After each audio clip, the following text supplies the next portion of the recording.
about education, entertainment, and information. It's going to be 2 hours of lovely, lovely afternoon. So, it's the Maritime and Border Show. My name is Prince Chilak, and I am with... My name is Dili Utomi. And of course, adding to the list of the agencies of government and the other entities that we talk about here is, of course, the National Inland Waterways Authority. And of course, we talk about the borders too, what happens at the borders. And so, sit down, relax, and enjoy the moment. We have a guest today too, who will soon be here. He's a trucker, in the maritime sector. His name is actually Collins Ekene. And he's coming to talk about the traffic gridlock and the issues that they face as regards the practice of trucking within the maritime sector. Yeah, I'm sure a lot of people are really getting worried right now because the gridlock we experienced a few years back at the Papa corridor is coming back. And, people are really getting worried. And we feel that it's time we look into it genuinely, sincerely, and ask ourselves, how do we prevent such gridlock from coming up again? So I guess when Ekene comes, we'll be sharing ideas with him. And we hope that the government will see the need to take our own side of suggestions on how to cope this gridlock. So we're going to go straight to the show for today with the news items that made the week during last week. Well, we're going to start with NYSC, what to expect under the new reformed NYSC scheme. President Bola Ahmed Tinubu has approved a comprehensive reform of the National Youth Service Corps, NYSC, introducing far-reaching changes aimed at modernizing the scheme, improving corps members' welfare, and aligning the program with current national development goals. As part of the reforms, the NYSC will now be led operationally by civilians, while the military will continue to provide security support for corps members across the country. The new framework also provides for skills-based primary assignments that align with graduates' academic backgrounds and career aspirations, improved orientation camp standards through a national grading certification system, and a redesigned NYSC uniform to reflect professionalism and national pride. In addition, the traditional passing out parade will be replaced with a new graduation ceremony as part of the comprehensive restructuring of the scheme. The redesigned 6-week orientation program will focus on leadership, entrepreneurship, digital skills, and specialized career pathways. Posting will originally be done impersonally using an algorithm that considers factors like state of origin, state of residence, school attended, etc. Posting to security flashpoints will be risk sensitive, and people who are not indigents of those areas or are already residing in those areas should not be posted there. Regarding the timing of commencement and wider consultation, the NYSC Act would need to be amended for the changes to take effect. This should include public consultations and public hearings. Every legislation passed and ascended to is a product of series of compromises.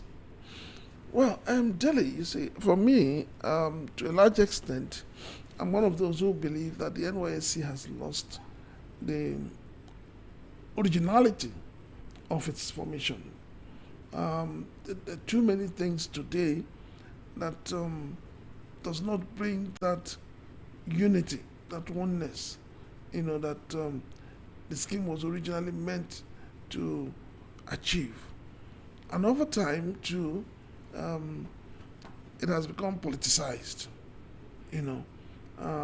For me, I don't understand why you want to remove it from the military, so to say, because that's the orientation camp. Yes, the countries we compete from It's actually run by the military. Sure. It's actually a military program. A paramilitary program. A paramilitary program Yes. for 1 year. And it should. I think that what they should be looking at is inculcating those who pass through it on how to learn how to do some military things like handling of arms, combatness, and all of that. Now we seem to, the government with this new approach maybe wants to turn it to another one bad thing because it's going to lose its steam, and it's going to be politicized, more politicized, and then bastardized at the end of the day. For me, if government is really, really serious on their modernization of the scheme and all of that, I think we should have a council, just like we have the Nigerian Police Council. We should have a council for the NYSC, and I would suggest that one-time DG of the scheme, I think is now retired, Major General Ibrahim, should be called back to be part of the scheme. He should be called back to be part of the modernization because if you followed him during the COVID period when he was in charge of the NYSC, there were a lot of innovations that took place. And we all saw it. A lot of things that were produced by the NYSC. And so when you're thinking of modernizing a body like that, somebody of that caliber should not be left out. He should be brought in because he has a lot of ideas, he has a lot of inputs to make, and he has a lot of knowledge that is available to Nigerians. So if you're saying, well, you want a civilian, I think the best bet to start implementing that should actually be somebody who has been through the scheme, who has walked down the line, who understands the scheme, who brought it to what it is. Because during his tenure, people saw a lot of good things coming out of NYSC. I think such a person should be brought out immediately. Yeah. There's an African adage that says that if a big trouble, kicks you down, the smaller ones will climb all over you. I think it's one of the calamities that have befallen, that have befallen this country called Nigeria has affected every aspect of our national life. The NYSC scheme was set up to, after the Civil War to, reintegrate, reorientate, and unify Nigerians even more than ever before. And like you rightly said, over the years, it has lost its scheme and it has lost focus. It's become, it's not like it is turning now. It's now becoming a political tool. And so, I think we should go back to what the original initiators thought about before bringing up this scheme. And like you also suggested, I think I want to align my thoughts with you about making it a purely paramilitary affair. Let it go. I of course, I went through the NYSC program, and from the complaints I receive these days, it's no longer the way it used to be. And of course, I knew that those who served before me talked about how glorious it was, how corpers were, held in high esteem. Of course, they were graduates then, and Nigeria had, a smaller number of graduates in those days when the scheme started. And so they were really put at a very high pedestal, and the program was really working then, because the issue of unifying the country and the nationalistic verve was actually there. But these days, you see, was not the other time. I think a serving minister here was supposed to serve in the NYSC and did not serve, and but to travel abroad. But he was also a minister. But it's still now a minister. So the whole thing has been bastardized. It's not only been bastardized; it's been politicized. When we say bastardized, now, it looks like you and I are the ones doing it. NYSC has become one of the casualties of the failed system. Yeah, beautiful. So it's when we talk about it, we digress from the main reason why we are here today. So let's hope that we retrace our steps as a people and then go through the right direction to take our our nation to the proper way it should go. Moving on, Nigerian Shippers Council saves the economy over 90.6 billion naira in 2 years. The Nigerian Shippers Council says it has protected more than 90.6 billion naira and $1.348 million for importers and exporters and the economy in the past 2 years through regulatory interventions and dispute resolutions. The Executive Secretary, Dr. Pius Akuta, disclosed during a lunch with maritime editors and reporters on Saturday, 4th July 2026 in Lagos. Akuta said the savings were achieved through regulatory interventions and alternative dispute resolutions, including the prevention of over 86.06 billion naira in unjustified demurrage payments. He added that the council also secured an additional 4.54 billion naira and $1.348 million through the resolution of commercial disputes. The council received 558 complaints and resolved 295 cases between the fourth quarter of 2023 and the second quarter of 2026. Primarily, the council said the interventions covered issues such as container deposits, demurrage, container charges, terminal charges, cargo claims, and export fraud. Akuta said the council's reforms were in line with the renewed hope agenda of President Bola Ahmed Tinubu and the policy direction of the Minister of Marine and Blue Economy, Adigboyega Oyetola. He said the reforms were aimed at strengthening port economic regulation, improving transparency, and reducing the cost of doing business at Nigerian ports. Well, those are good figures. Nigerian Shippers Council is saving us a 90.6 billion naira in 2 years and $1.348 million in import and export, dispute resolutions.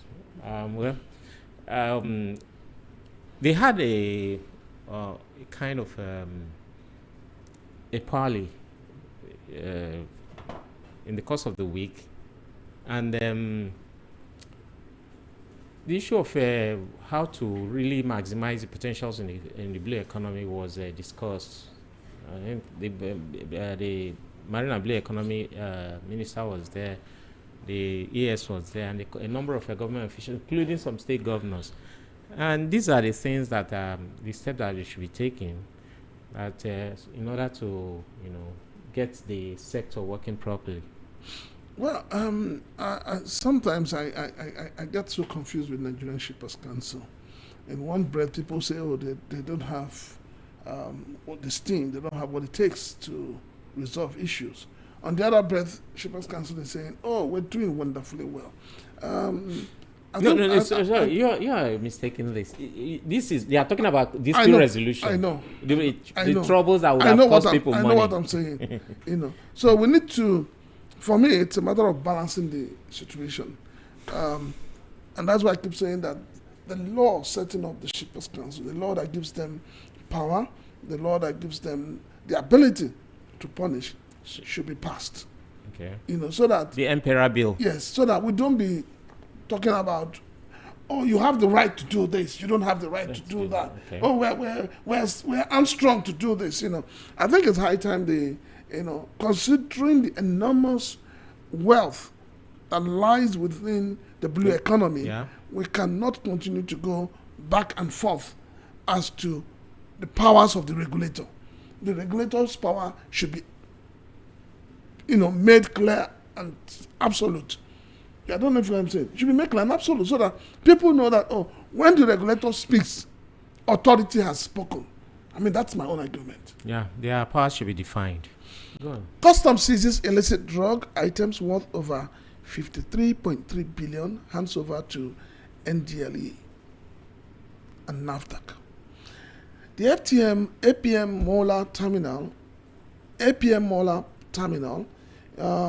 within the Port Area Command, Nigeria Customs Service, was a beehive of activities Wednesday morning as Comptroller General of Customs, Adeola Adeniyi, was on hand to declare and hand over huge catches of narcotics and illegitimate pharmaceutical products seized by officers of the command.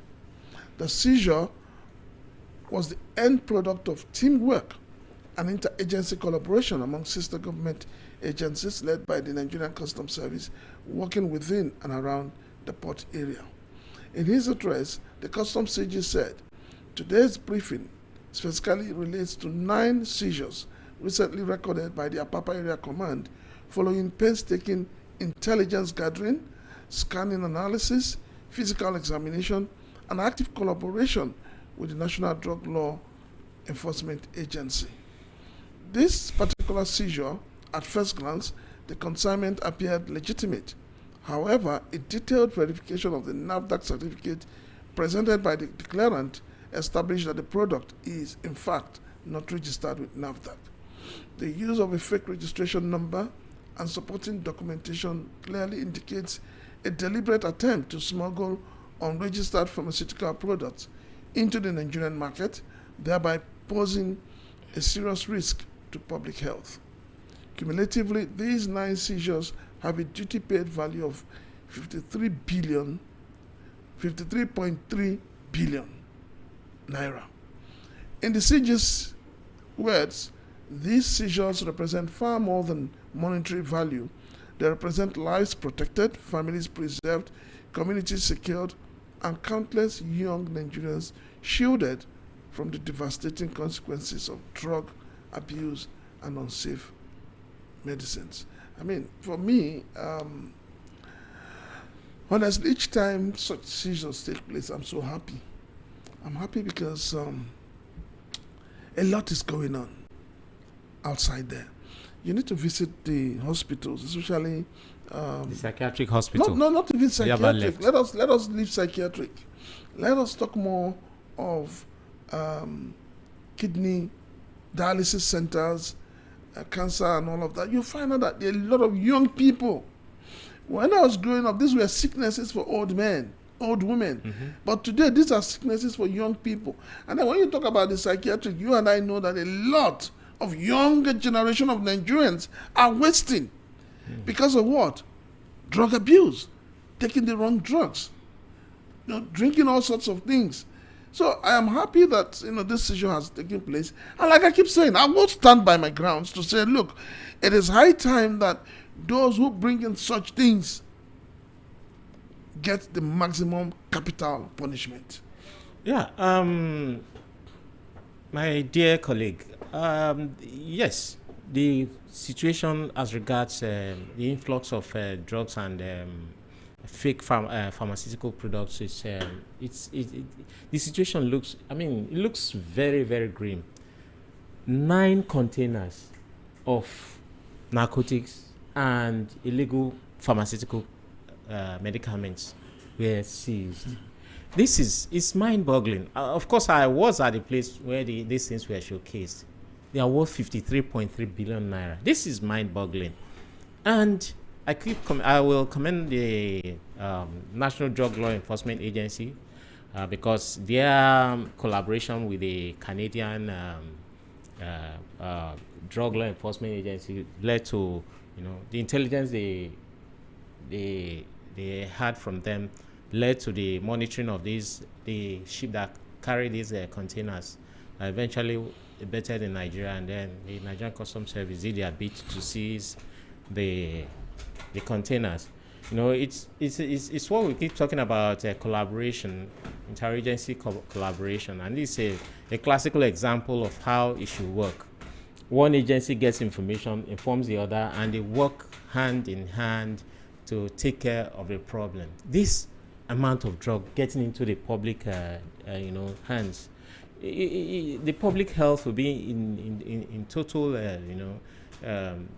it's going to be a very negative consequence for the public health. It appears we seem to have more drugs, hard drugs, more expired medications entering this country now, because on a weekly basis, or even on a daily basis, it's either they are seizing them at the ports, they're seizing them at the airports, they're seizing them at the border. So what is going on?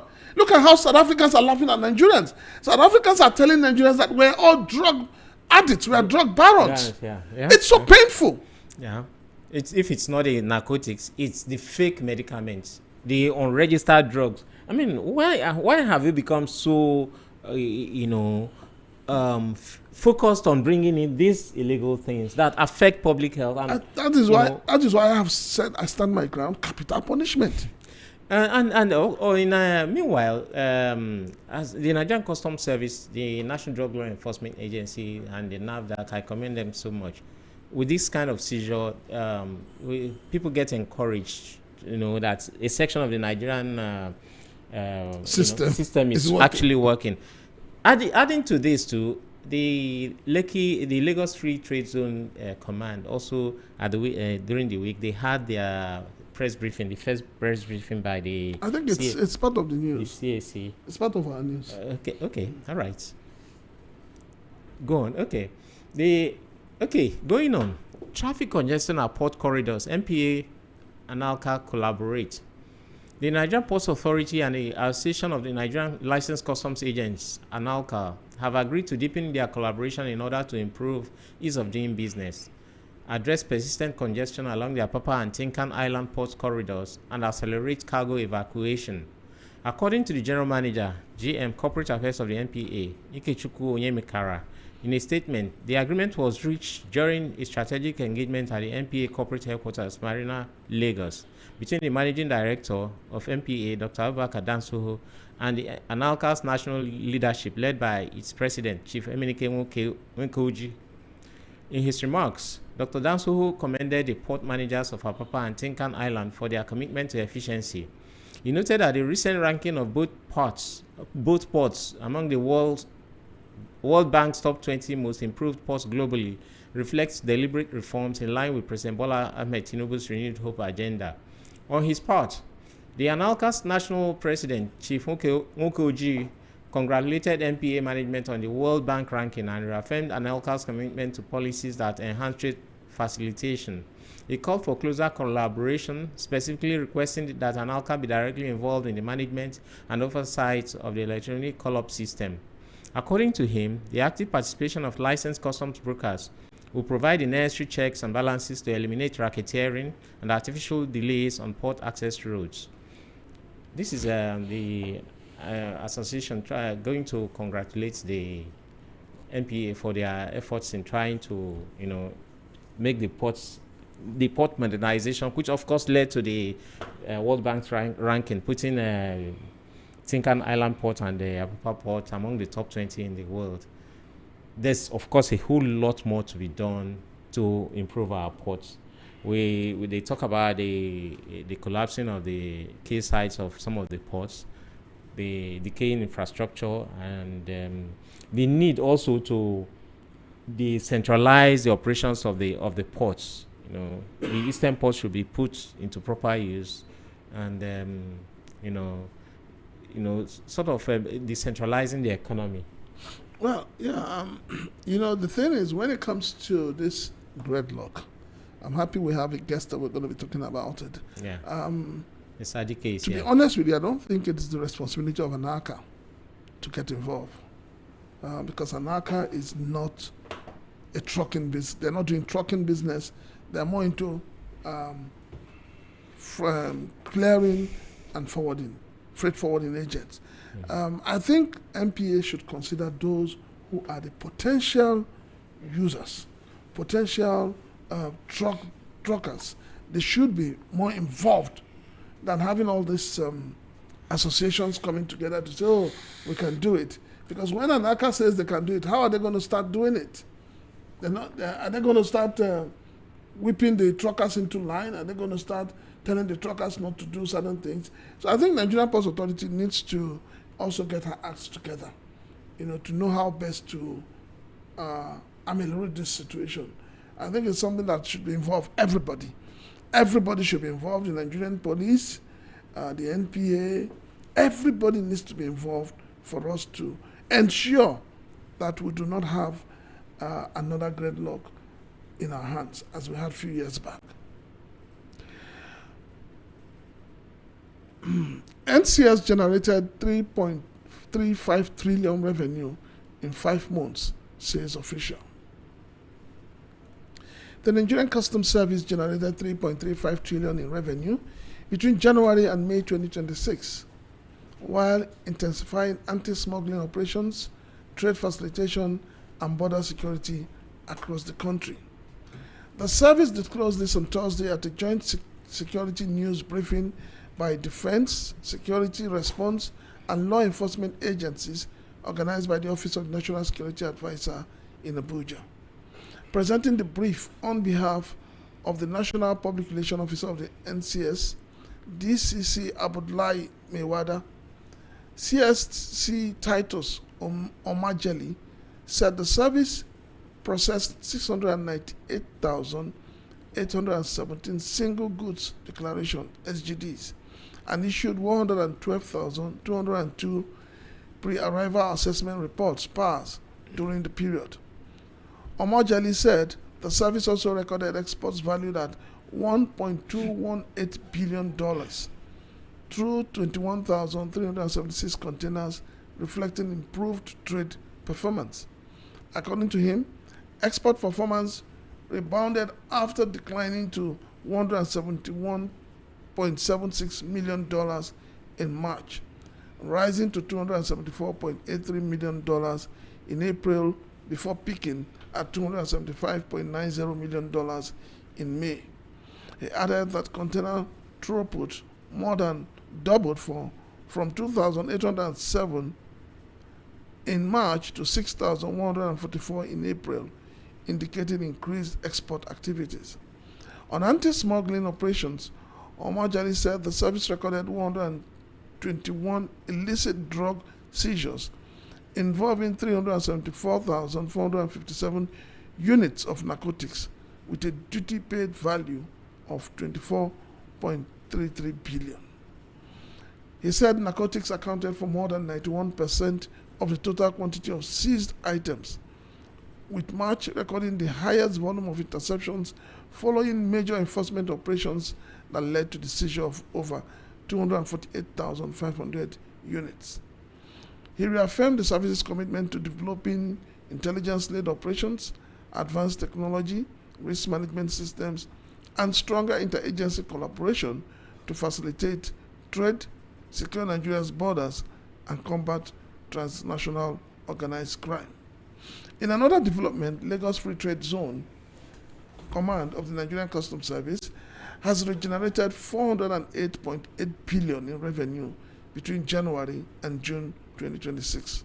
The Customs Area Controller, CAC Controller, Hawa Abubakar, said the figure represented 28.85% increase over the 307.3 billion collected during the corresponding period of 2025. It's not yet, we just entered the 7th month, isn't it? Yeah. And we're already talking about 3 point something, trillion. Yeah. I mean, that's a huge one. In other ones, it looks like by December, we'll be talking about almost 8 to 9 trillion. Yeah. In revenue. Last year they made a 7.2. Yes. 7.2. So it's a good one. And then looking at the Lekki Free Trade Zone, command of the Nigerian Customs, they're also doing very well. Yes, they're doing well because, and then we can't take it away from them. Ships bet there, and it's a deep sea.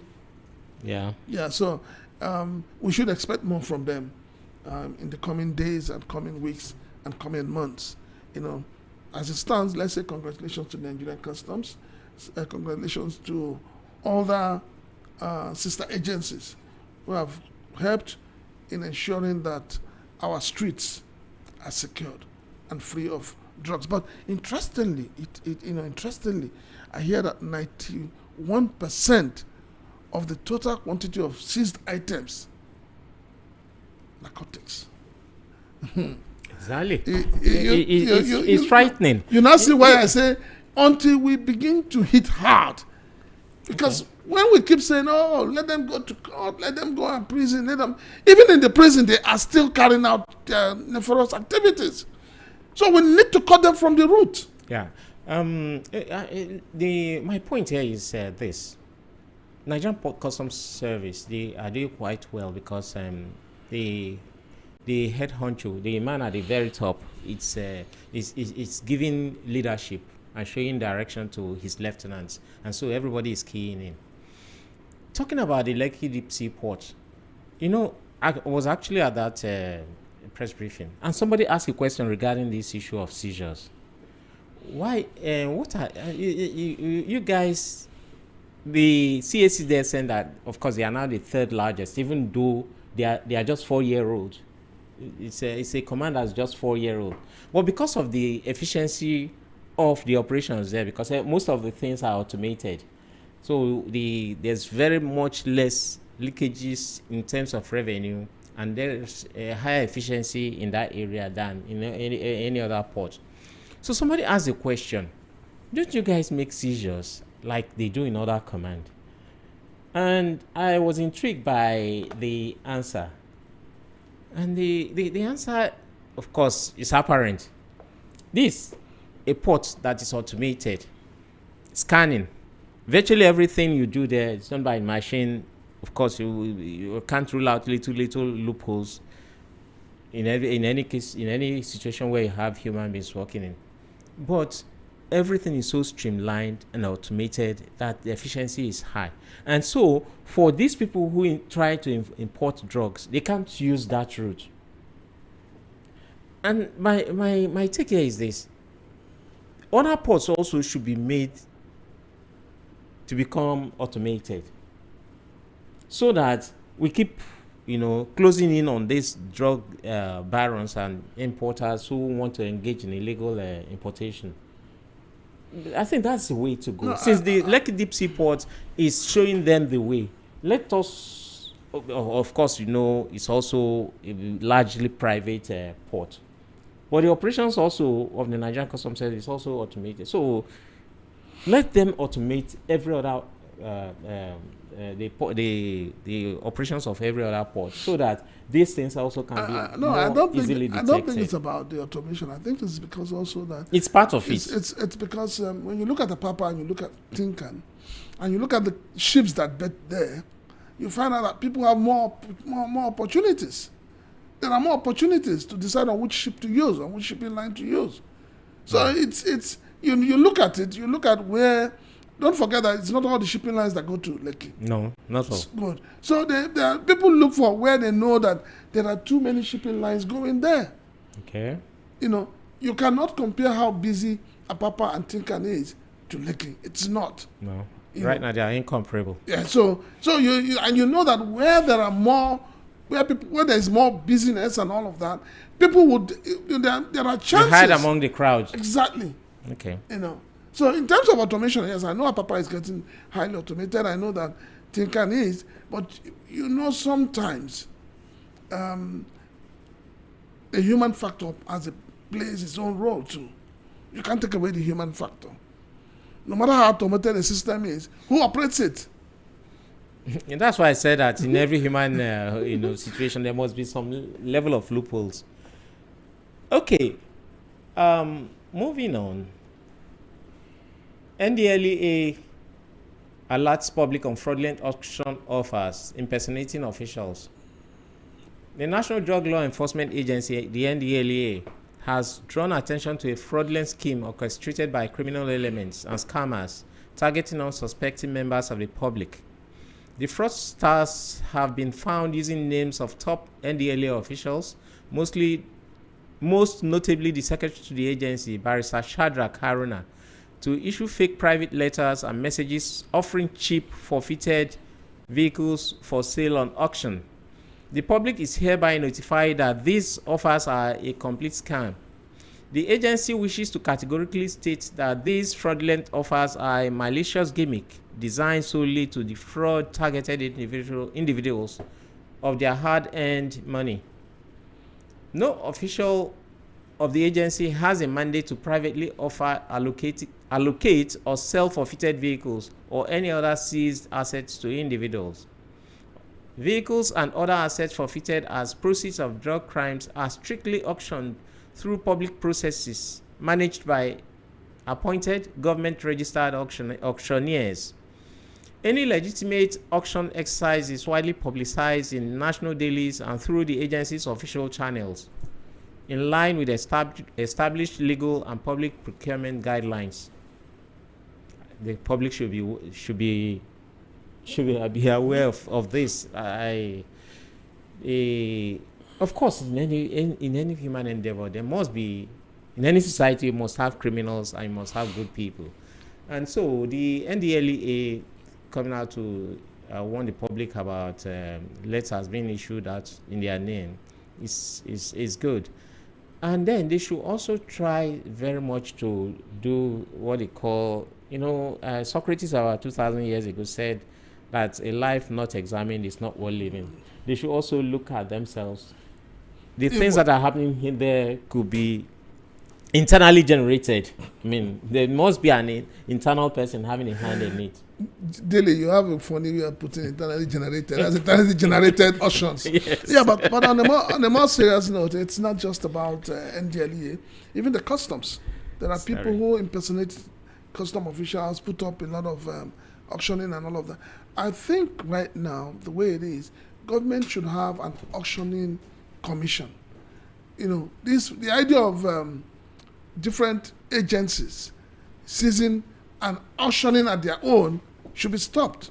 We should have a central pool where all seized goods are auctioned, rather than leaving it to the various agencies. In one hand you see customs is auctioning rice, on the other hand you see them auctioning cars, you see NDA doing the same. So we must allow NDLEA to focus on seizures, on going after those who bring in drugs. Allow the Nigerian customs to focus on its primary assignment, and then have a different body entirely responsible for auctioning whatever needs to be auctioned. For me, I think it's the best way to go about it. Well, personally, I beg to differ. If you have an independent agency auctioning things that some agencies are seizing, think about it. Where does the money go to? It goes to the federal government. So what are we talking about? But I think that it's also part of what is auctioned. It's plowed back to those agencies that recover those things. We must. You see, we have a lot of leakages in Nigeria. We have a lot of leakages, and for us to plug them up, we need to think out of the box.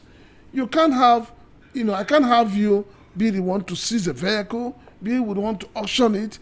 Then you're moving away from your core responsibility. The core responsibility is drugs, seizing drugs. If along the line houses are seized, cars are seized, it's not your responsibility to auction them. We must do things and do them right. That's my argument. Oyetola pushes for joint action with states and investors to grow Nigeria's blue economy. The federal government is seeking deeper collaboration with state governments, private investors, and development partners to fast-track the rollout of Nigeria's national policy on marine and blue economy. The Minister of Marine and Blue Economy, Dr. Adeboyega Oyetola, said subnational involvement is essential to translating the policy into tangible economic outcomes for coastal and inland communities. Speaking on Thursday at the second quarter 2026 citizens and stakeholders engagement in Lagos, Oyetola noted that Nigeria had completed the policy design phase and must now concentrate on implementation. The forum themed From Policy to Action, mobilizing subnational governments for effective implementation of Nigeria's national policy on maritime and blue economy, drew participants from government, the diplomatic community, development agencies, academia, industry, and several state delegations. The minister said the policy provides a roadmap for unblocking value from Nigeria's oceans, inland waterways, fisheries, and coastal assets. However, he argued that impact will depend on coordinated efforts across federal, state, and community levels. According to him, most of the country's blue economy resources are domiciled within states, which positions governors and local authorities as critical drivers of investment, employment, food security, and environmental protection. I mean, well, this is the right step in the right direction. We need to harmonize our resources. And I'm happy that the Minister for Blue Economy is already spearheading this. And we believe that at the end of the day, it will yield more to Nigeria as a country. I think this step that is being taken is a step we should take in the mineral sector. In order to be able to curb the illegal mining going on, because we keep hearing of revenues from different places, but we hardly hear of revenues from the mining sector. The mining sector on its own is several trillions. Nigeria has gold, tantalite, columbite, name it. We have quite a number of, as far as I know, we have about 33 minerals of commercial value in Nigeria. So what's happening? So I think what the minister is doing is the right thing, and I believe that the Minister for Mineral Resources should also be thinking in this direction. Yes. Nigeria has about 853 kilometers of coastal line. And these, we have about 8 or 9 states that are littoral states in the country.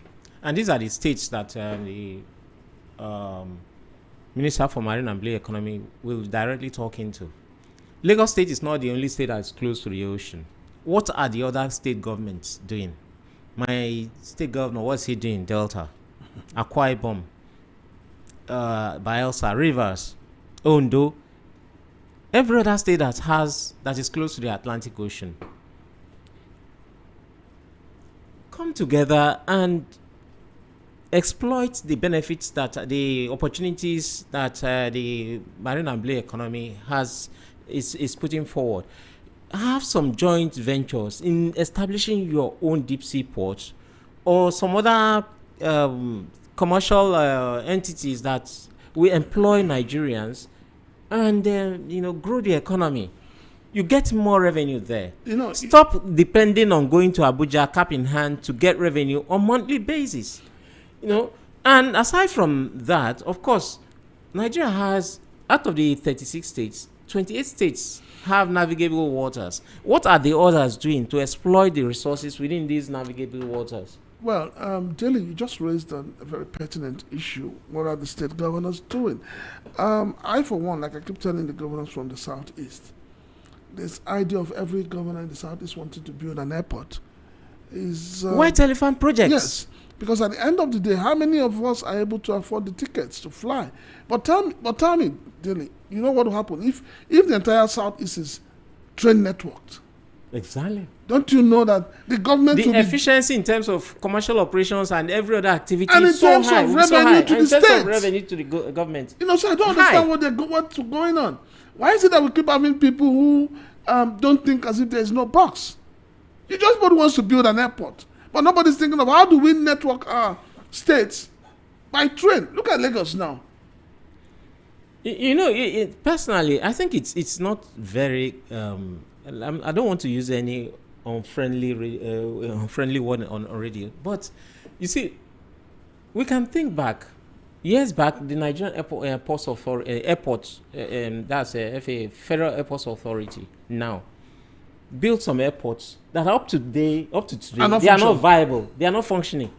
They are not functional because they are not viable. They were not. They were just political entities. It's not. You see, White Elephant projects, and some governors are still doing that up till today. When you have 140 plus Nigerians, million. 40 plus million, 140 million plus Nigerians in multi-dimensional poverty, and you are building airports. You are not building roads. You are not building rail lines. You're not exploiting the waterways for transportation. Something is wrong with our leaders. Leadership has become a problem in this country, and only God will save us from it. All right, moving forward. Come to our questions. Proposed Port Corridor Task Force. Once again, institutionalizing extortion. The Council of Maritime Transport Unions and Associations, COMTUA, has expressed strong reservations over the proposed task force announced by the Nigerian Ports Authority, NPA. the Nigerian Police Force (NPF), and the Lagos State Government (LASG), and representatives of truckers to address traffic congestion, extortion, and other challenges along the Lagos Port Corridor. While acknowledging that the initiative has received commendation from stakeholders, including the Maritime Advocacy Center Initiative (NYSC), Comta argued that the proposed task force risks becoming another layer of bureaucracy that could perpetuate rather than eliminate long-standing problems affecting port operations. In a statement signed by its national president, Adeyinka Adeyanju, the association said it remains unconvinced that the new arrangement will achieve meaningful reforms unless it is accompanied by genuine accountability and institutional changes. According to Comtour, the challenges confronting the port corridor, including persistent traffic gridlock, illegal checkpoints, harassment of truck operators, and alleged extortion, have existed for years despite the presence of various security and regulatory agencies charged with maintaining order. The association contended that creating another committee or task force without addressing the root causes of the problem may simply provide what it described as another platform for entrenched interests to continue existing practices under a different structure. Well, thank God we have a maritime transport operator here today to talk more about this. But my dear friend Francis, why is it that each time some of these agencies they want to talk to stakeholders, they do not make it a broad-based kind of discussion? They don't invite everybody that that's operating within the sector. In the end, we keep having this kind of dissenting voices. I think it's all about interest. I think it's when you have a system that people want to cover up some things, they should learn from the Nigerian customs. And I say with all sense of responsibility. The CG of the Nigerian customs has created this stakeholders gathering where,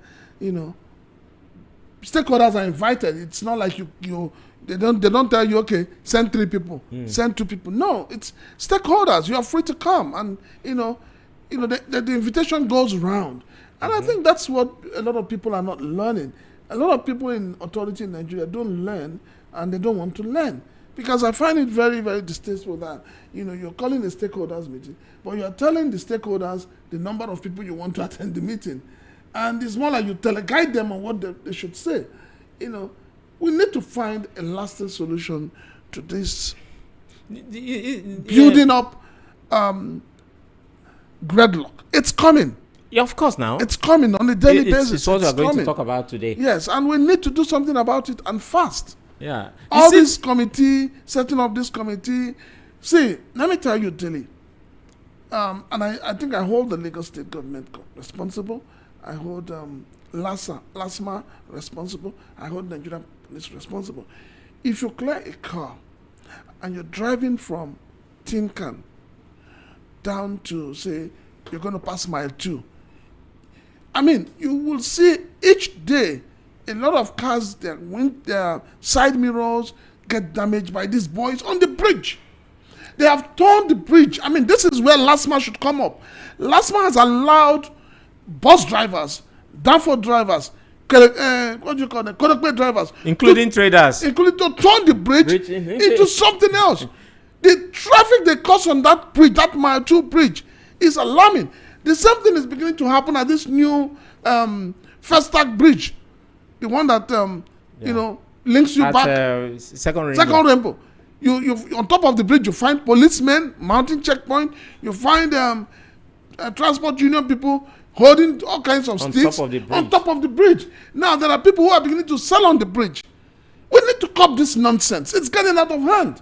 Francis, let me shock you a bit. I wanted to talk about it before, but maybe when we start talking about the topic for the day, do you know that these things are also now being moved to the Lekki corridor too? When I was to cover an event for weapons, cudgels, and everything, harassing vehicle. Once a truck does not stop or slow down, they tear off your side mirror, or they yank off one part of your vehicle. It's crazy. these are places where people from from different nationalities come to do business, and you are allowing these local Urchins. urchins come in and try to. They are not just trying to destroy the economy. They are destroying the image of the country. They are doing a whole lot of damages to a whole lot of to our national psyche, to the individual person's property, and the state government seem helpless Let me quickly add. taking care of the situation. The footbridge by Toyota, is it not? Has Yeah. not been fixed. I had to stop by there a few days ago. It's still not fixed, and that's why people are not using it. Lagos State government, what are you waiting for? Is it until people begin to get killed on the express that you react? That footbridge has not been fixed. And also, I am appealing to the Nigerian police. They are responsible for security. I am appealing to road safety. I am appealing to LASMA. Please, find a way to clear mile 2 of bus drivers and those who have turned it into their spot where they sell all manner of things. It does not speak well of this country. It does not speak well of us as Nigerians. Please. All right. Moving on. Retired Customs Officer 6 Commission urges Tinubu to appoint CJ as chairman. A retired Deputy Controller of the Nigerian Customs Service, NCS, Zachary Sani, has called on the Nigerian government to establish a Nigerian Customs Service Commission and appoint the Comptroller General of Customs as its pioneer chairman after his eventual retirement. Sani, who is the Chiroma of Cotton Karfe in Sardana of Ekuzi land, made the appeal in a congratulatory message commending the Comptroller General's leadership and contributions to the service. According to him, creating the commission and appointing the outgoing customs boss to head it will ensure continuity in reforms and provide mentorship for the incoming management. The best thing for the government after his retirement is to establish a Nigerian Customs Service Commission and appoint him as its chairman to oversee the incoming management, he concluded. Well, I don't know what you think about that. When we talk about continuity, I believe in continuity. No, then it's I'm suggesting coming. Yes, I'm coming. a commission. Yes, I believe in For continuity. the Nigerian Customs Service. And I also believe that if you're going to say because of the giant strides of the CGC, a commission should be set up. Well, there's nothing wrong with it, but then of a bloated system. That's what it's going to be. But I think that we can have something where all the CGCs come to meet, to deliberate, and to give some form of direction and advice. Because I believe that the CGC, they say, soldier go, soldier come, the barrack remains. Yeah. Yes, we must not begin now to create enmity for the CGC. Because when you put the CGC on top of that kind of situation, people will revolt. And people will ask you, is it the only one that has this experience? So I think we should allow the CGC, if he retires, let him go and rest. If they need his advice, whoever comes up as the CG can always approach him. And say, there are also other positions that I can hold. Yes. The minister. Well, I don't know about that. But all I'm saying is that, we must not add more to him. He has spent 3 years now as a CG. And anybody coming up must be somebody. He himself should be given the first right of refusal to appoint somebody. And he has also been given 1 more year tenure as the chairman of council of the World Customs Organization. Well, that was expected because he has done well, but then it means, like I keep asking, that position, is it for him or is it for Nigeria? I think like the speaker, the guest we brought in last week suggested he attained that position because of his own personal input, his own personal effort towards, he aspired for it, and he did the right things that will enable him to become the chairman of council, and then he got the position. He campaigned for it. I don't think it was actually because he got that seat because of the fact that Nigeria is in that council. Well, if it is on his own personal level, even if he retires, he'll still maintain it. Yeah, I think so. Yeah. So, but if it is for the country, simply for me, I would have preferred if it was for the country, so that anybody that steps into his shoe continues. We need to build this spirit of continuity for this country to move forward. This is a Maritime and Border Show on 90.3 Voice of the People Radio. My name is Dili Utomi. My name is Prince Chilaka. So as we said, we're here already. And we have our guest is here, Mr. Ekene DK is here. Of course, it's a trucker, maritime transport operator. Mr. DK, you're welcome to the program, sir. Yeah, thank you very much. And Mr. Chilaka, it's always been a pleasure being here. Sorry for not meeting up quite on time. Yeah, we understand. Yeah, the dynamics. No, we understand as a trucker, he needed to. Yes, see that certain things are working before you come in here. Of course. Now, there are so many things happening out there. Okay. I just spoke about the issue of the problems that you guys face along maybe the Mile 2, Tinkan, Apapa axis now being transferred to the Lekki area. From what my own personal observation, tell us what the challenges you guys are facing in doing your trucking business, especially in Lagos. Okay. Thank you very much. As you rightly introduced me, my name is Dike Ekene Collins, and I'm currently the organizing secretary of Association of Truck Owners Kirikiri Development Initiative. So we've been facing challenges right from time immemorial, and as you were discussing, Mr. Chaka was asking what was wrong with our leaders in this country, whereby they are so enthused with going on with white elephant projects, as you mentioned. Well, I will put it this way. Two things are involved. It's either the leaders are aware but choose to go through the path that leads to the renewal of their pockets, or they are simply pretending not to be aware. And in our own case, the authorities that are to be held responsible in the sense of enforcing traffic sanity, in the sense of mapping out policies that will ensure free flow of traffic and hitch-free movements. They've technically turned it into an envied conduit, an envied source of revenue. You are mentioning My 2.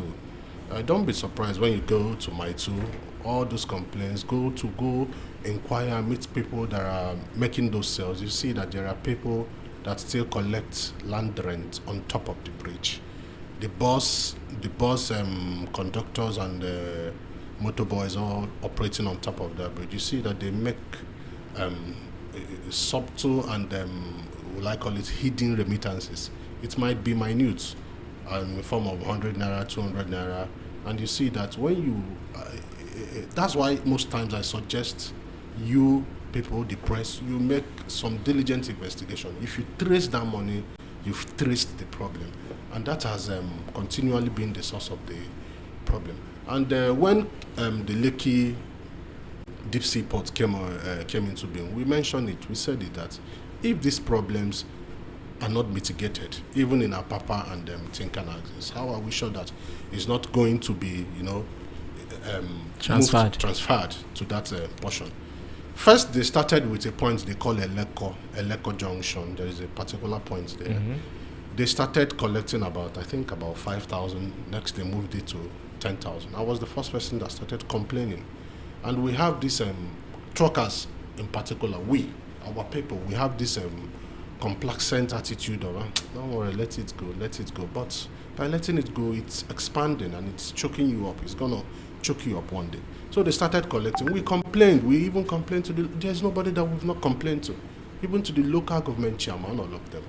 And we finally found out that the more you complain, the more you are exposing them to different means of other revenues that will enter their private pockets. And the more you mean at the Eleko junction?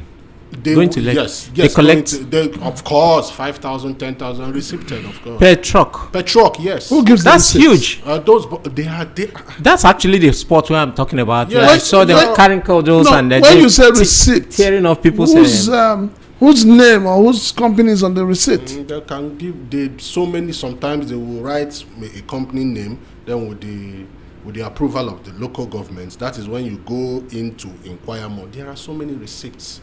To print a receipt is very simple, and they generate a receipt, and the local government gives them maybe subtle backing to go and do this, whatever. Don't worry, anybody that comes up, we are aware. We even complained to the area commander. I think it was a lady that time, and at the end of it, nothing ever happens.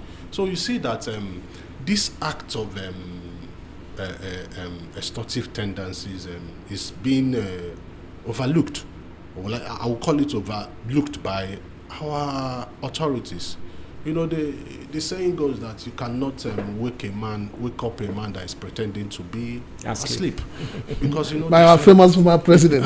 Because that this sleep, of course, is almost beneficial. It's beneficial to him, and in this sense, this pretense that these authorities are pretending not to be aware, it's of course beneficial to them. It's alleged to be beneficial to them, because they can't tell me that you're informing somebody that, okay, over 4,000, 5,000 trucks are passing here. You're complaining that these boys are here collecting this particular amount.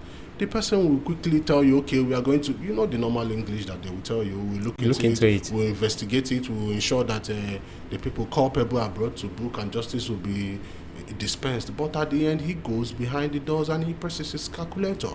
What he does is to push out his people. Come, go and inform whomever that is involved. He brings in whomever, the henchman that is in charge of whatever thing that is going on. They sit down, they draft out percentages of, share the percentages. This has been what has been going on, and it's not just even in Lagos State anymore. It's just that it's easily noticeable, visible. It's happening all over the country. And the authorities are doing next to nothing about it. And these boys, you see them all over, everywhere, Delta State, Bridgehead, everywhere. They use all manner of. There are receipts, of course. If you tell me, I will bring receipts, loads of receipts. No, I'm asking. But this sorry. No. I want to ask you. Said something about how many trucks, on the average, goes through that Lekki axis per day? If we estimate maybe like 2,000, 3,000. It could be more. It could be more. And is it 3,000, and they collect how much? 5,000? Or 5 to 10,000. 10,000. No, I want to an average. It's negotiable. So the minimum is 5,000. Yes, the minimum is 5,000, and you find out that's about 15 million on a daily basis goes to touts. And see, is it that Come. Stop. Hold on. It's mind-boggling. Hold on. Maybe we should go and start our. That's what I'm about to ask you. Delay and Frank. This is mind-boggling. Yes. Is it that they do not realize that empowering non-state actors gives away the authority? That's legitimate. The legitimate authority that you have as a government to people to share your power. Do they not understand that? Of course, let me tell you, it's on the face value. Whenever they meet people like you, the press, the organizations, this is what they pretend, this is what they keep. They will even complain more than they believe. But in its full essence, their mentality is, I'm gonna be in this office for 3 years, 4 years. Let me make my money and go. Let me do my thing. No, but I'm coming. But whatever the consequences, let the people face it. Whatever this thing is, this flame is going to catch up and burn the rest of the, it's not their business. That is hold on. Fabrics of the we are nation. saying that you're making 15 million every day. For 1 week, that's about 105 million. Yes. Touts. And it's not just on one spot. Francis, calm down. It's not just the touts. They are enablers. The money goes to... I am talking of the person I know. I don't know who the enablers are. But it's not adding up. That's do you know how much the government is losing? If the government says, okay, because it's our road. We want to be collecting levy or whatever, and we say, well, 1,000. It makes more sense. You are now allowing non-state actors to make so much money. So much money. No wonder everybody wants to be a member of Nigerian Union of Road Transport Workers. They want to belong to one touting organization. Now I understand. Open one. Yes, we'll go and this branch. We'll be open one in front of. You know the thing. The mentality in Nigeria, in Africa, has always been quick money, and the ripple effects of all these things. Nobody is looking at it. It's quite difficult if you sit from our own standpoint to analyze this thing. Now, let me give you an instance. Typically, I call myself a transporter. In the sense of it, in the true sense of it, when you go outside, people look at you as an agbero in quotes. Do you know why? Now, let me give you my schedule. I wake up in the morning. My heart is always banging. I'm always, oh my God, let I not receive one call or the other. And we do business at the ports, at different companies. We move their goods, we render services and transportation services and delivery of their consignments from one place to the other. At the end of the day, you're paid a particular amount, which is being affected by so many factors, economical factors, the devaluation of the currencies and all the rest.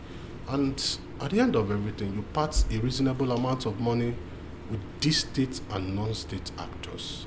Now, when a part of my vehicle,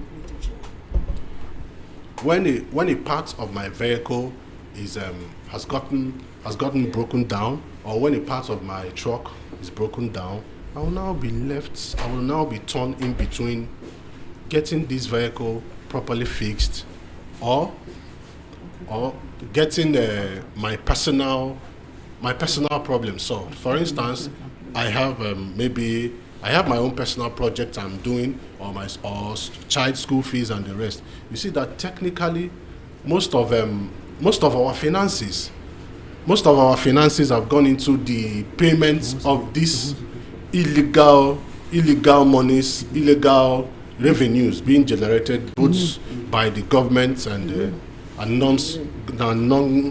non-state actors.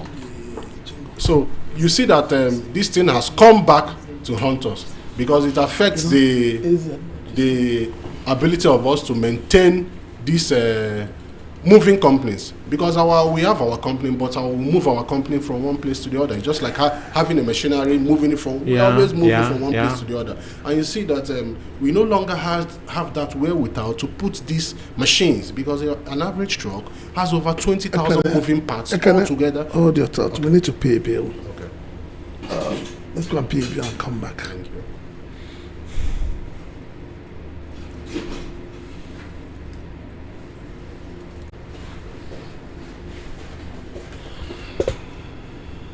In today's fast-paced world, the movement of goods drives the movement of business. At AZ Logistics, we go beyond transportation. We deliver trust, efficiency, and reliability. We connect businesses across borders, whether by land, sea, or air. Our network ensures your cargo arrives on time. At AZ Logistics, be rest assured that we are your reliable supply chain partners, providing quality services with cutting-edge technology by a dedicated team of experts. Join us today for services such as shipping and logistics, customs clearance, air and sea freight services, import and export, door-to-door services, offshore logistics services, break bulk cargo clearing, delivery of consignment, import and export documentation. Our office is at 16 Amore Street, off Toyin Street, Ikeja, Lagos, or call 080-238-77441 or 070-324-62672. AZ Logistics, moving your world, powering your success.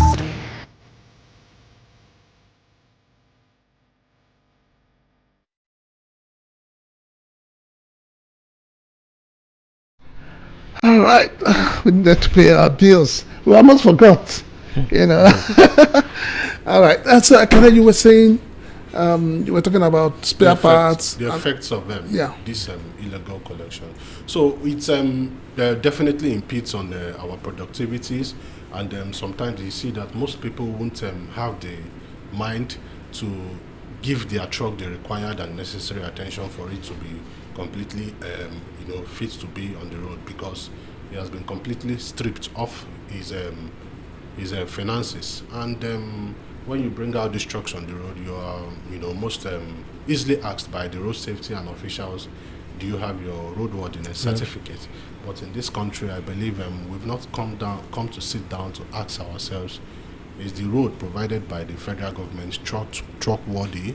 Are they truck-worthy? Do we request the truck-worthy certificates of the roads provided by federal government? And even when you look at the Lagos State traffic laws, which was I think around 2018, whenever you hear tax force, this, that, impoundment, they're always hitting on us. They are always, trying to scare us with this. We always deny that the hammer is coming upon. But have you asked yourself, because of the overzealousness of all these authorities, nobody has deemed it fit to say, okay, this is the penalty that we will push to the government whenever we notice that they are overzealous or that they've gone across their bounds. It's always once your truck breaks down, you've broken the law, but nobody will sit down to, why is this truck always breaking down? Are you sure they are putting it in order? Why are they not putting it in order? Because most times the pockets of these truck managers, truck owners have been fleeced by this, so many payments. I will still give you an example. It's not just being on the road collecting monies. It's not just the one you see physically. That's just an aspect of it. What about the ones you do not see? From, once in a while you read it, the electronic call-up has gone up to 250,000, 150,000. Somebody paying these monies. And the truth is that when we complained, when we shouted concerning the collection going on the road, you see the government, the state actors, they sat down, they colluded, and moved this extortive tendency to be electronic. What do I mean by that? Some of our members, Mr. Adeyinka Aroyewo and some other people are included as well. We've sat down and we thought about the practical processes of this admission of trucks into the ports, and we've asked some questions. Why must I pay to access the Nigerian ports? Why must I pay, in whatever disguise, in whatever form? Oh no, we are not averse to electronic call-up. Electronic call-up is the way forward. Not at the point of entry into the port. No. Even when you're seated at your home, why will they make the process to be in the part that you have to pay money to book your call-up, and you have to pay money to do different things? I have my own park where I park my trucks, but I'm being compelled by the Nigerian Port Authority to make a certain payment to book call-up. And mind you, these payments are compulsory, and I must do it. And you find out at the end of the day, the process is supposed to be sequential, and it's supposed to be feasible to me. I'm supposed to be seeing it to know whether I'm number 5 and number 6 or number 7, but I don't see that.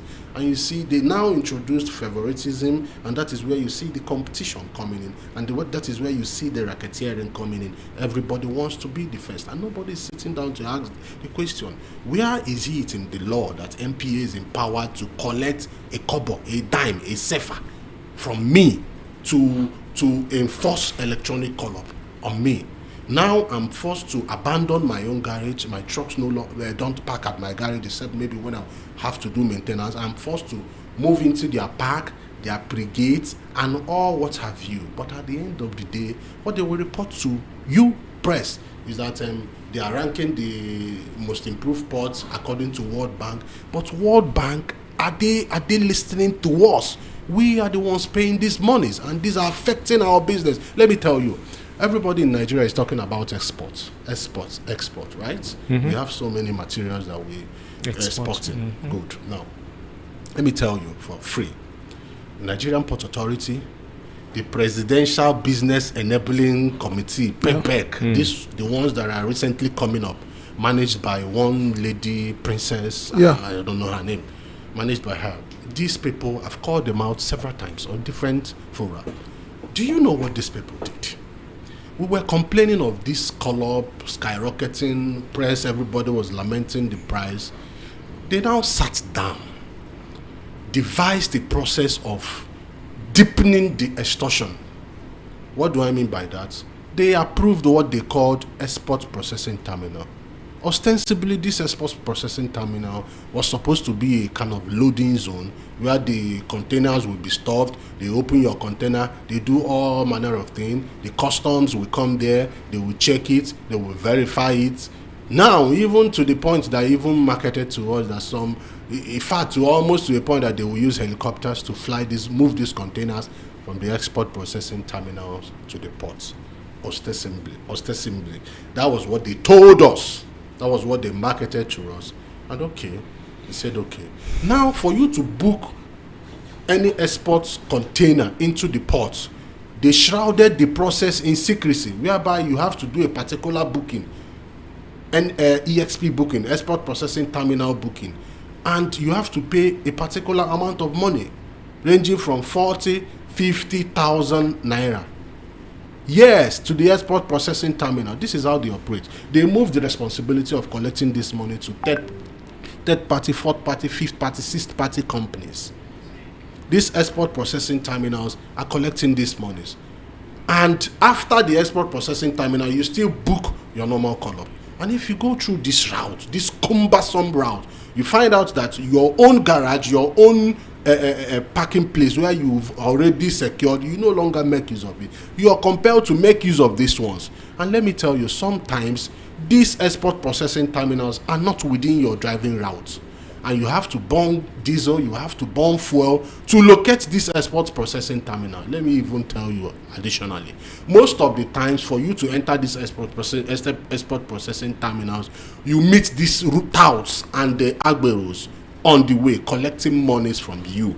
And every export that accesses Nigerian ports today is paying over 100,000 naira, 100,000, 150, 120, depending on your negotiating and bargaining skill. And we've come out openly to ask the Nigerian Port Authority, what is happening? Why is this happening? And that is where my annoyance, my grievances with the Freight Forwarding Association, the one you mentioned their name, Ankla, Analka, Nagaf, all of them, I've publicly called them out. What has been their position on this money? Because at the end of the day, let me tell you, it is believed that the freight forwarder that handles documentation, does the whole processes, they interface with the customs, they interface with every respective agencies that is needed to be NDLA, when parts of SON and all the rest, you know, they interface with them, they prepare the final documents and they hand us over these documents. Now, the process of export processing terminal was pushed to them to handle, but the payment, because they the ones, most of them issue us the job, though some of us will still do the job, but they now push the payment to the trucker. And when you say, okay, I'm not going to pay, they say, no problem. They look to the next man. He's going to make the payment. And, you know, 98 out of 100 times, we have been the one paying.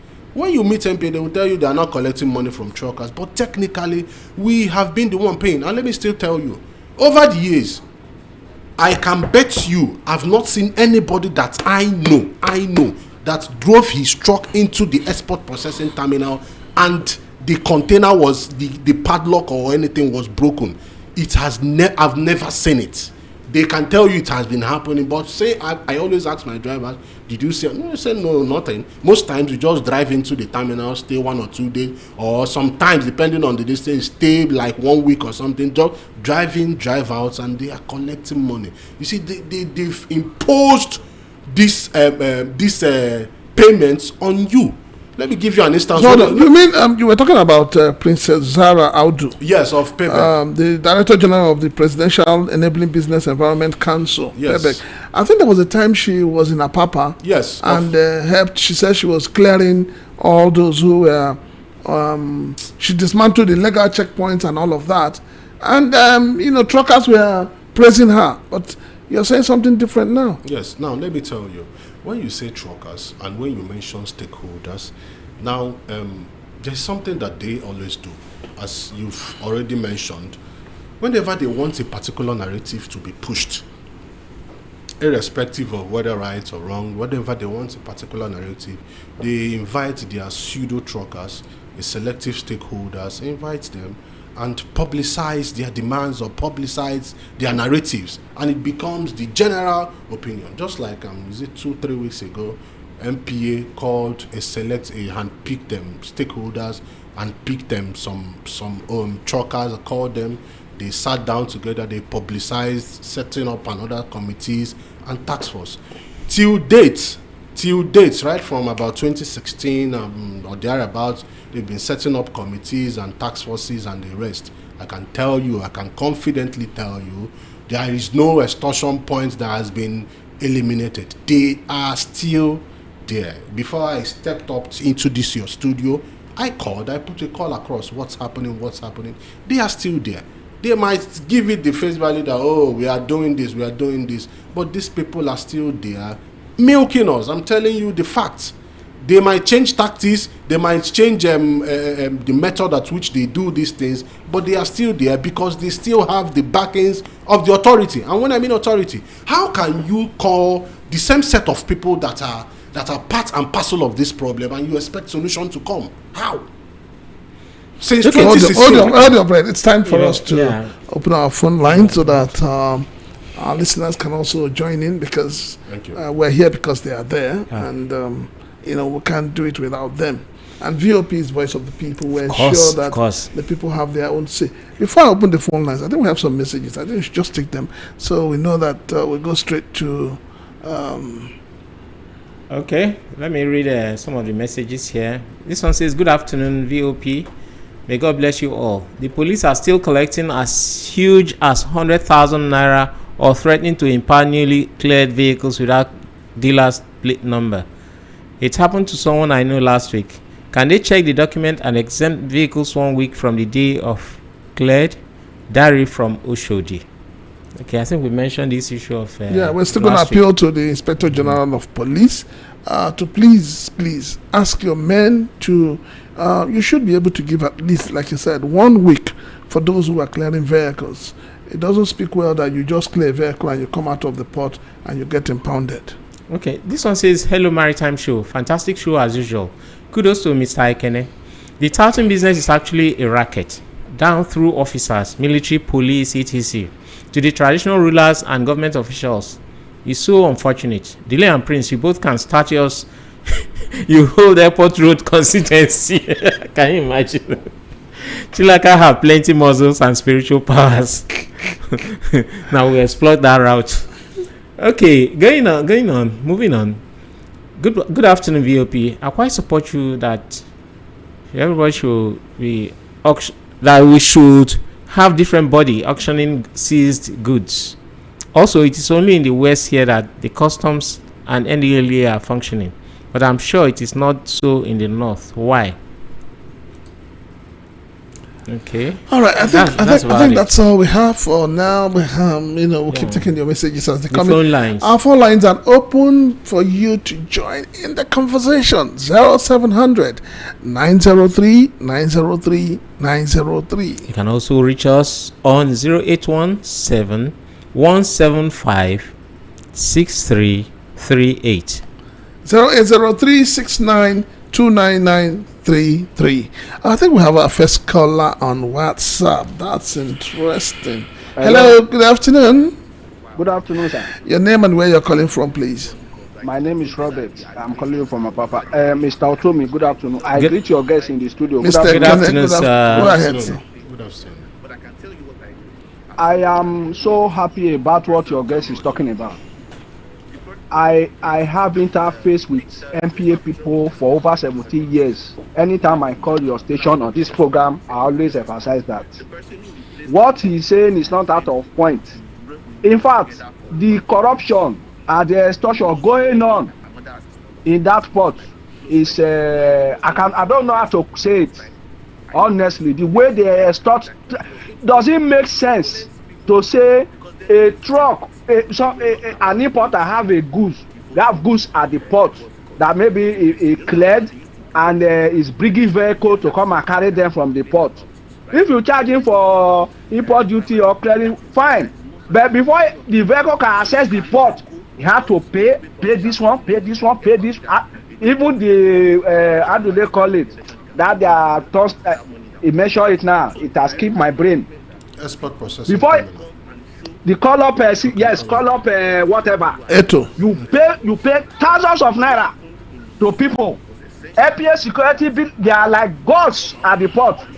If one small offense like this, you will beg them from today to tomorrow. They must make sure they park your car, and you take thousands of naira to pay that car. In Nigeria, yeah, they are like slave to NPA security. Is it supposed to be like that in Nigeria? Yeah, when we know that even to clear goods at the port costs millions of naira.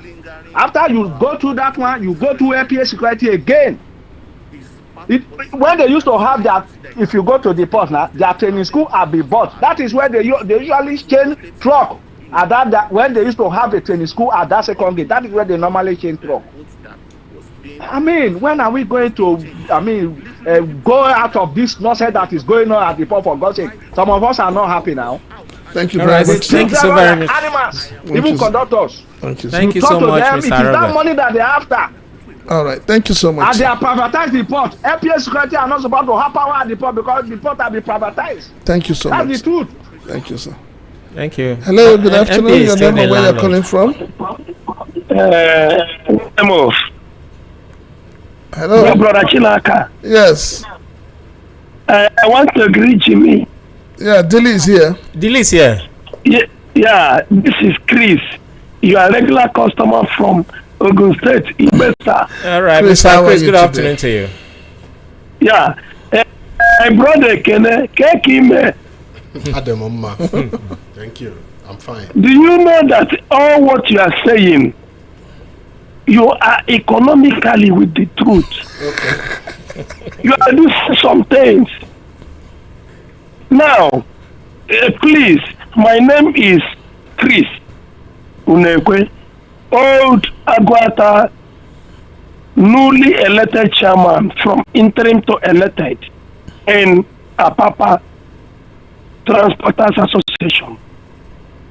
My first question to our Secretary Ekene is this.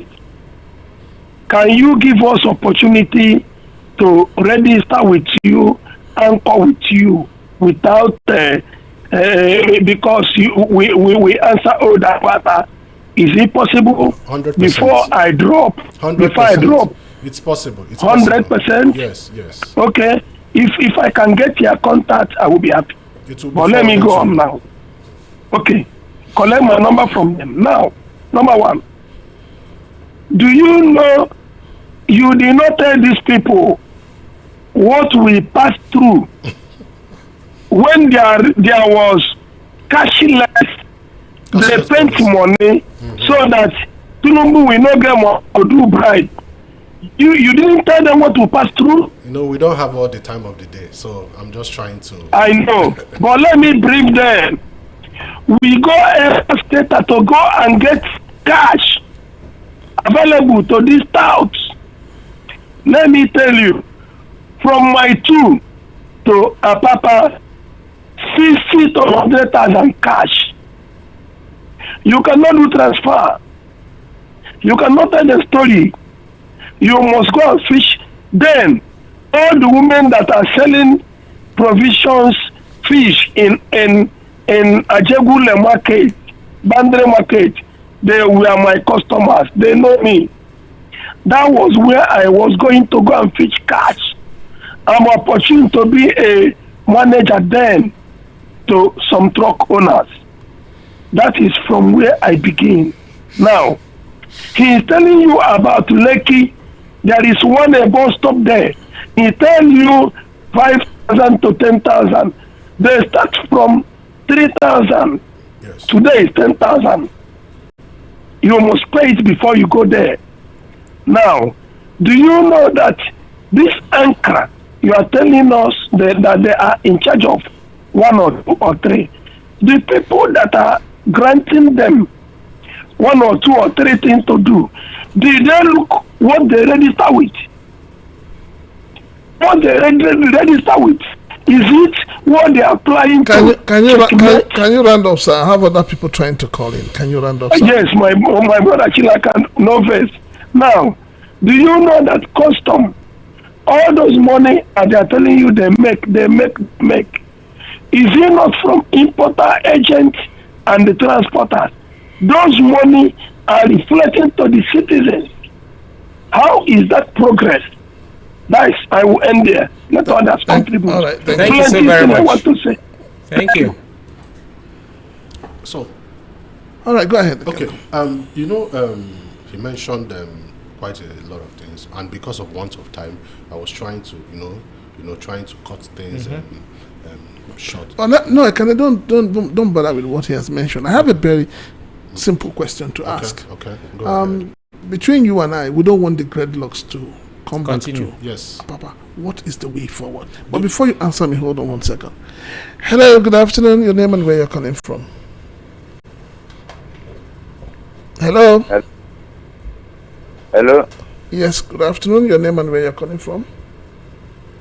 Good afternoon. I'm calling from Agro Palace. What's your name, sir? From Agro Palace. Uche from Agro Palace. Go ahead. Good afternoon, Uche. Yeah, I want to thank you people for on our work. The good work we wanna do for this VOP. Thank you so much. It's what I want to do. All right. I want to thank you people. We appreciate you. it. All right, so can I go ahead? Okay, so the most practical solution to all these things is number one, you have to make entry into the port absolutely free as enshrined in the law, because there is no law supporting the collecting of any dime, any sefa, anything from truckers, from anybody to access the port. Is our collective patrimony Right. or whatever, right to access the port. Once you have a legitimate and genuine business in the port, you have to go there, execute your business, and come out. Or you have to have the documents of course, that is what is giving you the legitimacy. the terminal delivery order or whatsoever. This aspect of collecting money through they have two different electronic means that they collect this money. They have to cancel that. We are not averse to any electronic call-up, no, but it should be completely free. That is the first phase. Then the second phase is to make it mandatory. If, for instance, a terminal is operating, and for you to grant this terminal license, you must compel the terminal to produce a parking place for these trucks. There used to be a parking slot in APMT, in the Apapa terminal, Apapa Wharf, before some of us came into the business, because we were no longer in the business. They told us there used to be a slot where trucks could park. But I can tell you today, confidently, that there is no operating terminal around that provides space for trucks to park. Name them. Most of this. Are you saying that it's deliberate? They don't consider it. They don't consider it necessary and important. They say anytime we can lie. Look at somebody called from Ago. Currently, you see what is happening on that Ago axis, and there are some terminals there. Why are they not? Why is the Nigerian Shippers Council? That's still another keg of fish for us to explore. Why is the Nigerian Shippers Council not compelling these terminals? Okay, you have these so and containers to load. Provide a parking space for these trucks to be parked, so that when it's time for them to load the consignment, they can load. Now they make use of all the available space. There used to be a terminal where we park inside the port. Today, where is that terminal? Today, what is happening to that space? And there is no space. NPA has now seen it as an opportunity for them to make more money by compelling you. They approve terminals even under the bridge. Go to the port today. They will tell you we've provided parking spaces for them, but go now if you can open your Google whatever to see what is happening there now. You will see trucks lining up from the port gate to as far back as a Jora and all the rest. You see trucks lined up. So what is the essence of this? So they should create parking space, and the electronic system should be transparent.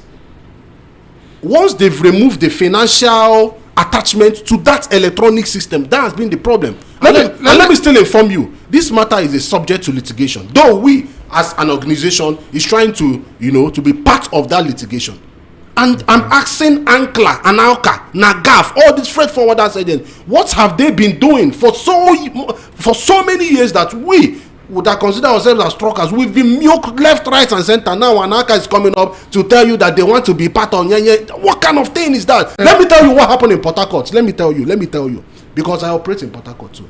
There was complete sanity in Port Harcourt. Everything was going well. Do you know the first thing MPA did? They pushed the truckers out of the parks they were making use of in Port Harcourt. They pushed truckers out. Now truckers were forced to line on the road at that free trade zone. Truckers parked on the road.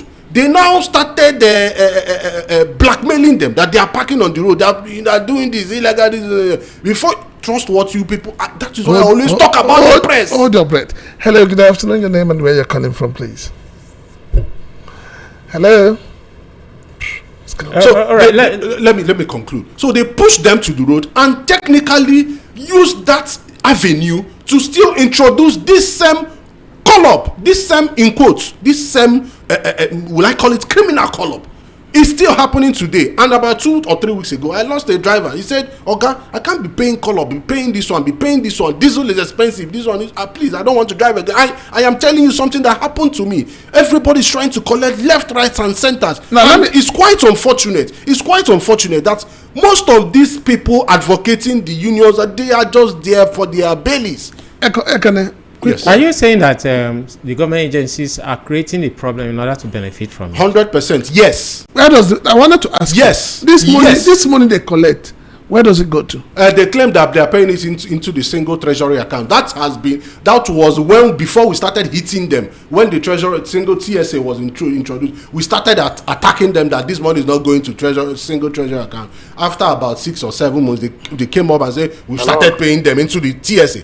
Hello, good afternoon. Your name and where you're calling from? Hello. Good afternoon, sir. Good afternoon. Yeah, we can hear you. Please speak up. Okay. My name is Okufu from Egondo. All right, go on ahead, okay. Yeah. Please, I want to thank you people for what you are doing for this program. Thank you, Mr. Ekene, for speaking the truth. Hello. Can you go on ahead. We are listening. All right. This thing is saying, because I'm into transport also at Papa Tinkan. So apart from this call-up of a team inside MOB garage, where they are directing trucks to follow, they are causing a lot of hold up there that they do one way inside that place. Even the DPO is inside the garage. It's also, they are paying almost 30,000 naira. Yeah. For the one-way money. All these things is the problem. The problem we are going through in that thinker.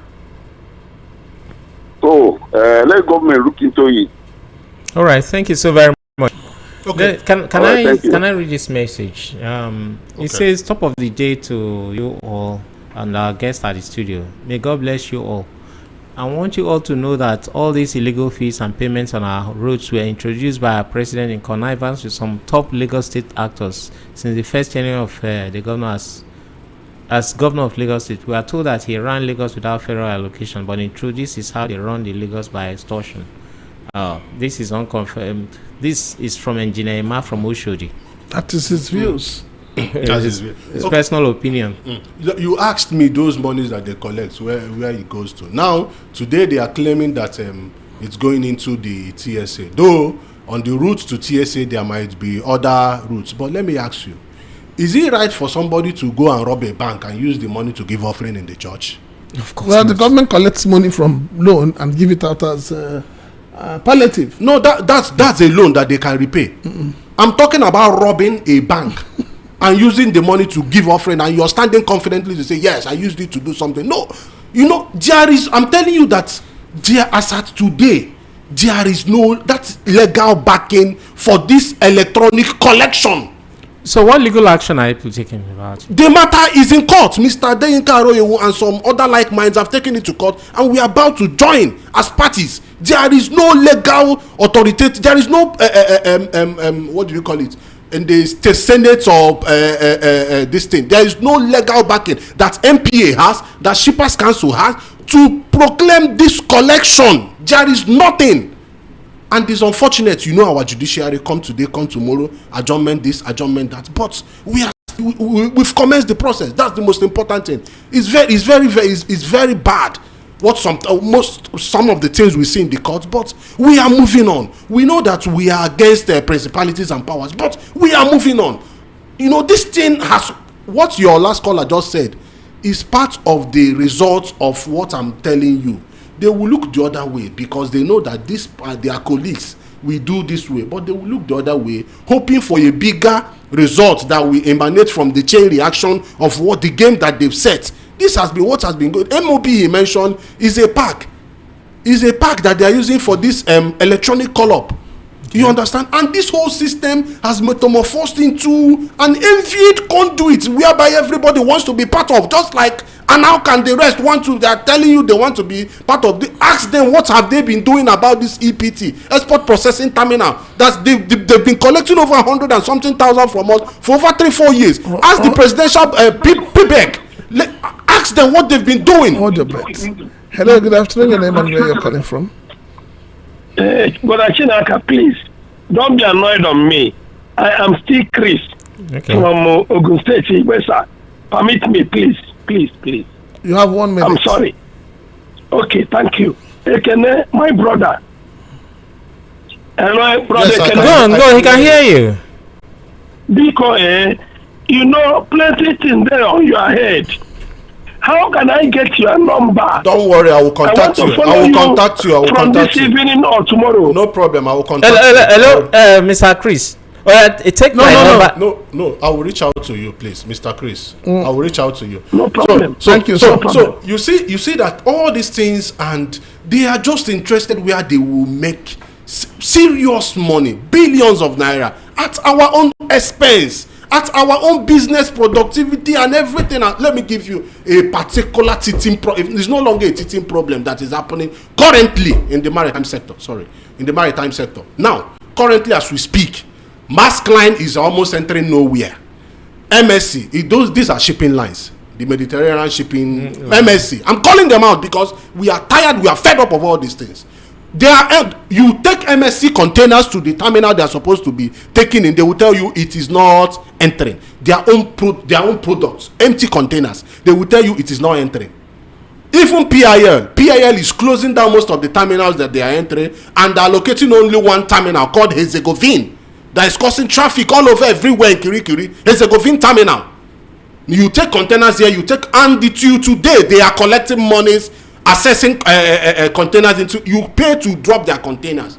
But unfortunately, on our own part, our people, everybody, you know, when you create a system that creates a unhealthy competition, unhealthy rivalry within people, everybody just want to survive.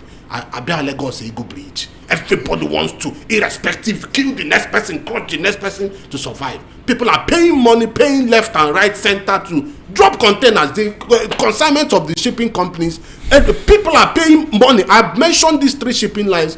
Go and inquire now.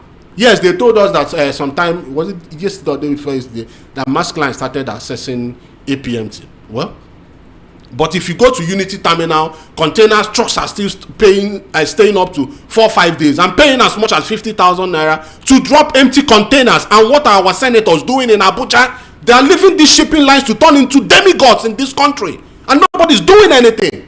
When you complain, and Shippers Council, come to think of it, Shippers Council, Nigeria Shippers Council, my God. There is a famous scholar that calls on this your station. I'm expecting him to call.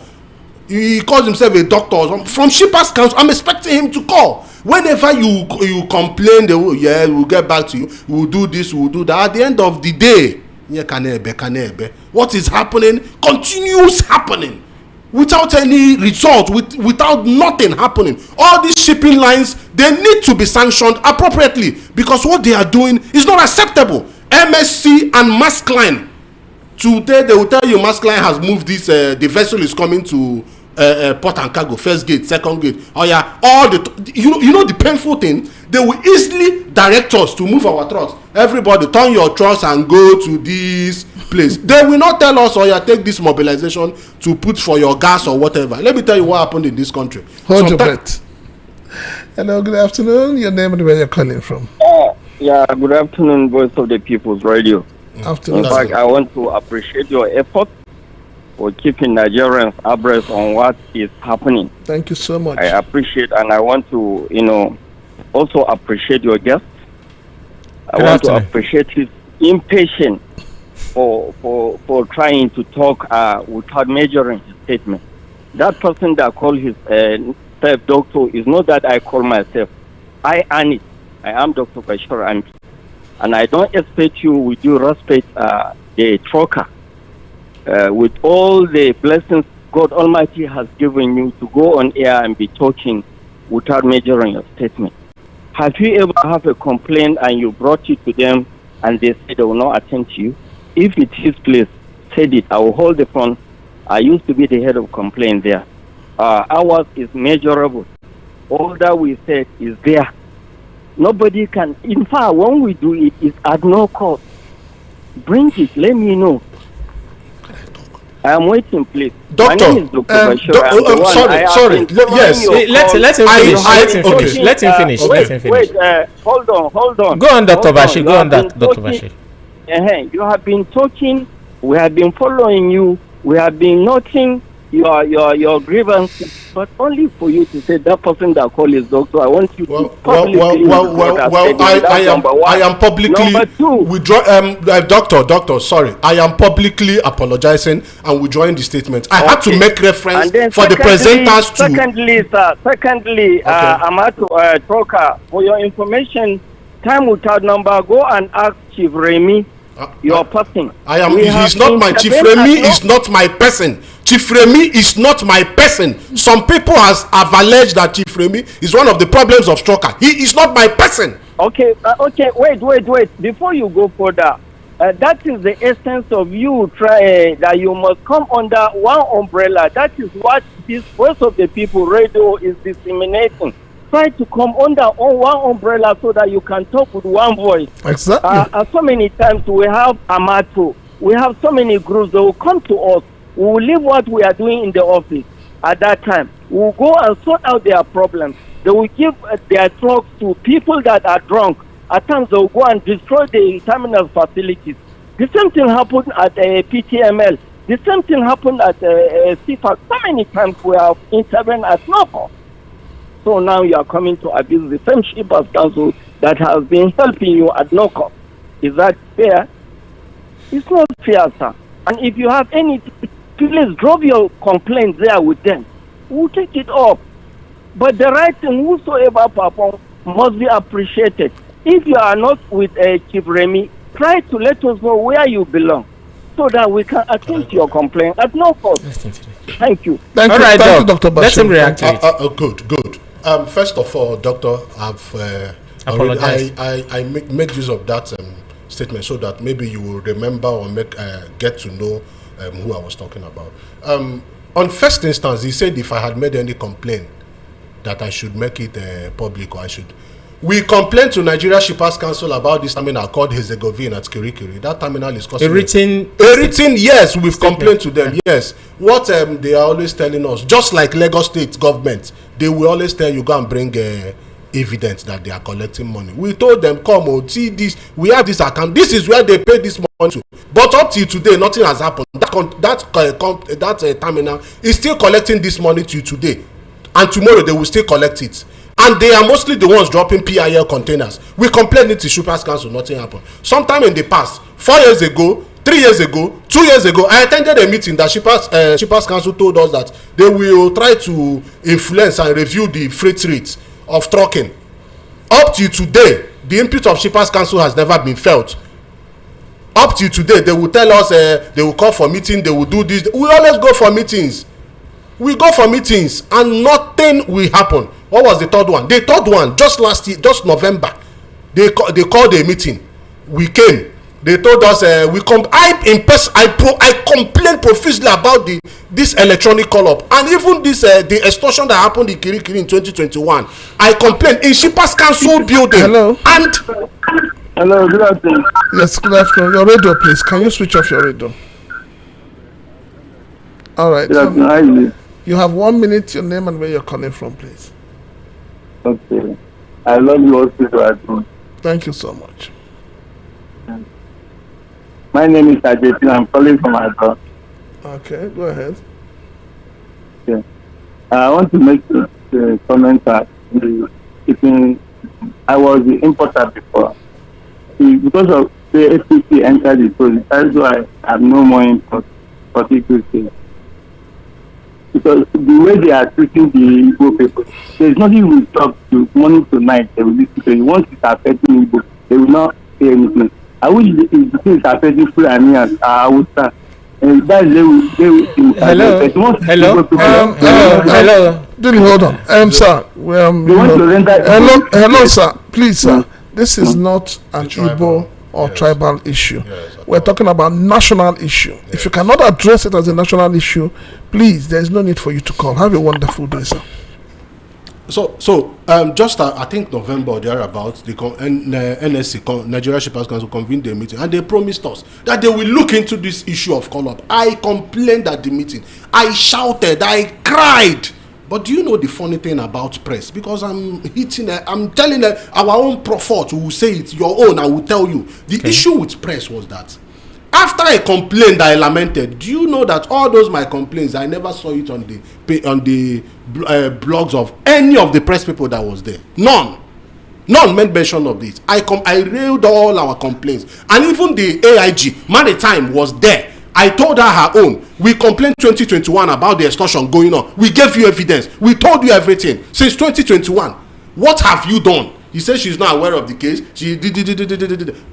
Ask the doctor. I believe he's here. He's listening. What has been the outcome? Shippers Council promised us that this year they will look into this issue of call-up. Let me inform you. There is a particular type of container they call reefer container. The ones they used to bring in the fish. It's called cold room container. Imagine. Reefer container, they pay for their own call-up, they pay 10,000. Now, empty container, they pay 21,000. They still have another section, flatbed. What is the yardstick? Hello, good afternoon. Good afternoon, Voice of the People Radio. Sorry, it's Dr. Bashir that called back. Okay. I can see the angle your guest is coming up. And true to what he's saying, he may be saying the right thing, but in a wrong place. Why do I say that? I personally handled that complaint. The thing just occurred to me, and it was not a written complaint, it was an email. Later, I now sent that he should write. When he wrote, Troka, your guest should know that in Shippers Council, we are trained, in that complaint, we are trained arbitrators. Yeah. The government has spent money on us to train us in and outside the country, where as specialists on alternative dispute resolution, anything that will lead to litigation, we usually avoid it. Why we are asking you to come up with a fact is that so that if you say Mr. A asks you for money, let it be mark money or let it be a transfer so that we can hold on. Permit me to cite example, Delhi and Praise. Right. There was a prominent stakeholder in maritime industry. He's one of the prominent, God has blessed him. He came. He was making noise. That day. I said, please. It's an exporter. I say, hold on. What is the issue? It's a maritime police. It's a maritime police. Are you sure? He say he's sure. Are you sure? He say he's sure. I said, okay, formalize your complaint. By the time he did, I now contacted my chief executive. He gave me the go-ahead to carry on with my investigation. And I did it. I contacted the AIG. At that time, it was AIG Musa, just last year. The one that just retired. So I contacted him. We filed a formal complaint. We are ready to take it up with the IG. When they took their investigation, do you know that it was not right? It was not right. I say that man that complained, he was not the one that even went there. It was his boy. At the end of the day, police said they are not going to withdraw that one. Or they charged him to court. At the end of the day, he came back to Shippers Council begging. He was not for over 1 week before they now asked us to intervene. I said no. So your guest should know if he has a genuine with evidence, let him bring it. Nobody will ask him for kobo. Chiefers Council will stand in there. Thank you so much, Honestly, sir. We appreciate. We are running out of time. Thank you so much, sir. Thank you, sir. Thank you. Can you just round up? 1 minute. Just 1 minute. 1 minute. Okay. What I just have to say is that the authorities, the people saddled with the responsibility of ensuring that this marine and blue economy business moves to the next destination and to an enviable height, they should be true to themselves. They should not take personal aggrandizement as the first port of call. They should be true to themselves and ensure that there is equitable dispensation of justice and that the rule of law is followed, and that we have to direct this thing to the legal department, to those that are saddled with responsibility of dispensing justice, that they should know that justice delay is justice denied. And as well, everything should not be looked at the prism of technicality. Because once you bring a matter to court and they will spend 1 year, 2 years looking at technicality, and the injustice is still deepening, and it leads to further aggressiveness, further injury, further loss of billions. Thank you very much. It's been a wonderful Sunday afternoon, and we've been talking with Ekene Collins, who is a transporter, a trucker. And he's expressed his anger and frustrations, and we believe that the government officials are listening and that they will do something about it. Please, this program is also open to sponsorship. Please, you can dial my number on 0802-7590-195. 0812111889. It's been a wonderful afternoon. We wish you a happy Sunday on the Maritime and Border Show.